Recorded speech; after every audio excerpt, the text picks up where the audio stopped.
Ejiro woke up before the sun rose, just as she did every morning.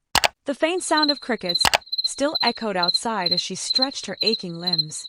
The dim glow from the security light outside the window cast long shadows across the room, illuminating the sleeping figures of her children, Odiri and Ovok.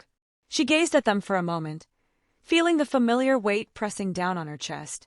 They were her whole world, but the burden of holding everything together alone was becoming unbearable. She sighed deeply, rubbing her temples. With careful, practiced movements, she tiptoed out of the room. The wooden floor creaked beneath her feet, but her children were used to the sound. They never stirred. Once in the kitchen, she set a pot of water on the stove and grabbed a bunch of ripe plantains. The knife moved slowly through the fruit, her hands already tired even before the day had begun. As she worked, the distant sound of laughter reached her ears. It was coming from the living room. Ochuko's laughter. Ejiro clenched her jaw. She peeked into the living room, where her husband sat comfortably on the couch, scrolling through his phone, his face lit up with amusement. His legs were stretched out, his posture relaxed, as if there wasn't a single worry in the world. A sharp contrast to her reality. She forced herself to look away. If she stopped to think about it too long, she might scream. Instead, she continued her routine, cleaning the living room, sweeping the floors, arranging the children's school bags.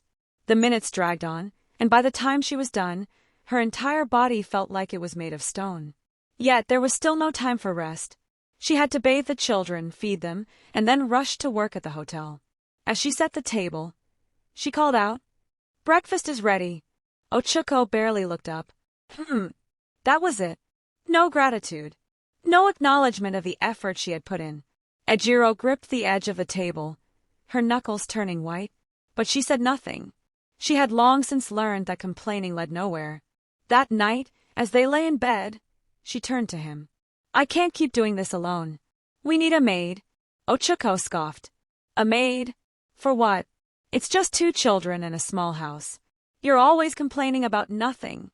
Ejiro felt something inside her snap. She sat up. "Nothing.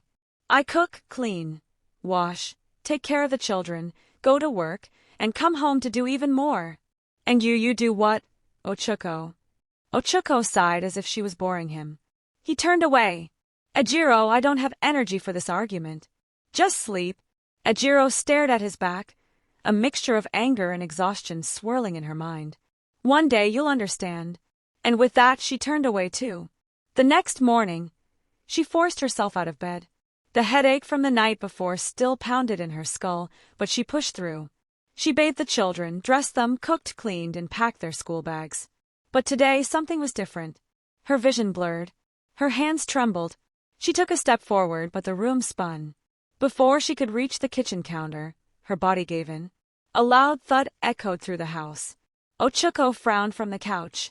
What was that? Then he heard Odiri's terrified scream. "Mummy!" His phone dropped from his hands as he sprang to his feet. His heart raced as he rushed into the kitchen. There, on the floor, lay Ejiro. Motionless. "Ejiro! Ejiro!" His voice cracked as he shook her, but she didn't respond. For the first time, fear gripped him. He carried her to the car and drove straight to the hospital. Ejiro woke up to the sound of beeping machines. The hospital room smelled of antiseptic. She turned her head slightly and saw Ochuko sitting beside her, his face pale, his hands gripping his knees tightly. She had never seen him look so worried. When he noticed she was awake, he sat up. "Ejiro, She turned away. A doctor walked in, checking her vitals. "Your body is exhausted," the doctor said. "You need complete rest."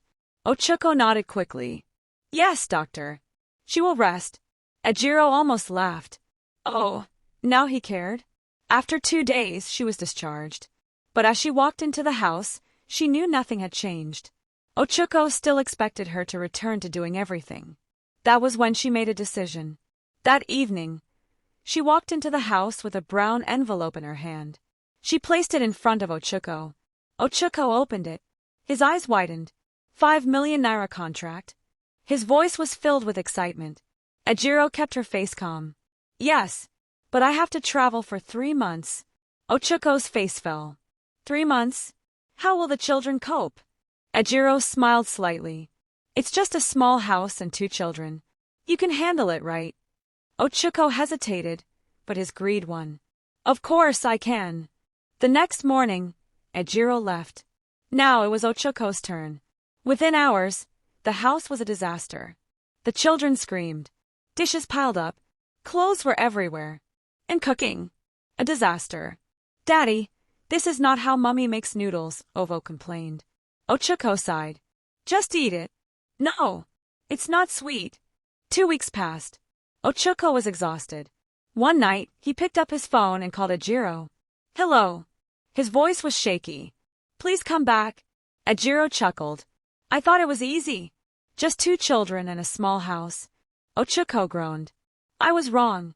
I was so wrong. Please, Ejiro. I can't do this anymore. Ejiro smiled. I still have 2 more months to go. Ochako nearly cried. By the time Ejiro finally returned home, Ochako ran to her and hugged her. I'm sorry, he said, his voice full of guilt. I didn't know how hard you worked. Please forgive me. Ejiro smiled. I forgive you. But there was never a contract. I just wanted you to feel what I felt. Ochako's mouth dropped open. What? She nodded. Now, do you agree we need a maid? Ochako swallowed hard. Yes. Yes. Absolutely. The very next day, they hired a maid. For the first time in years, Ejiro was truly happy. And Ochako, he never underestimated her again. Powerful advice for men who underestimate their partner's efforts. Marriage is a partnership, not a one-sided effort. A home is not built by one person alone. When one partner carries the entire weight of the household, cooking, cleaning, childcare, and working, it leads to burnout, resentment, and eventually emotional detachment. A husband should not see his wife's efforts as her duty, but as a sacrifice that deserves appreciation and support. Domestic work is real work. Many men assume that because their wives are at home or doing household chores, they are relaxing. This is false. Waking up early to cook and clean, managing the children's needs, working outside the home, and still handling everything inside. These tasks never stop. If a man cannot do these things for just a few days without feeling exhausted, then he should understand that his wife deserves help, not criticism. Appreciation changes everything. A simple thank you can go a long way. Many women feel invisible in their own homes because their husbands do not recognize their efforts. If a man constantly demands but never acknowledges, his wife will grow tired, emotionally distant, and eventually stop caring. If you can afford help, get it. Some men refuse to hire a maid or get external help, thinking it's unnecessary. But if the woman is overwhelmed, constantly tired, or falling sick, then it is time to step up. A tired wife cannot take care of a home effectively. It is not weakness to get help, it is wisdom. Parenting is for both parents. Many men believe that raising children is solely a woman's responsibility. But fatherhood is just as important as motherhood. Children need to see their fathers actively involved, bathing them, feeding them, helping with schoolwork. A father's presence teaches responsibility, love, and respect. Don't wait for a breakdown to change. In the story, Ochako only realized Ejiro's worth after she collapsed and left him to handle the home alone. But why should a woman have to fall sick before her husband values her? Pay attention before she breaks down. Support her before she gives up. Love her before she stops trying. This is the end of the story. Thank you for watching African Stories with Proper Folktale Chronicles. Hope you enjoyed the story. Kindly subscribe to support my channel. See you in my next video.